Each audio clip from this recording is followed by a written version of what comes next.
Hello guys, what's up? In today's video, I'm going to show you how to fix this channel cannot be displayed in your Telegram. So let's begin. First, go to your Chrome browser and type in web.telegram.org.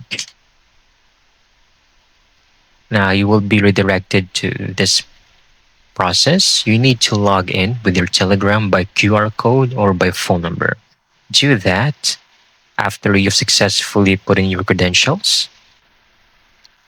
You need to go to your account settings, click on privacy and security.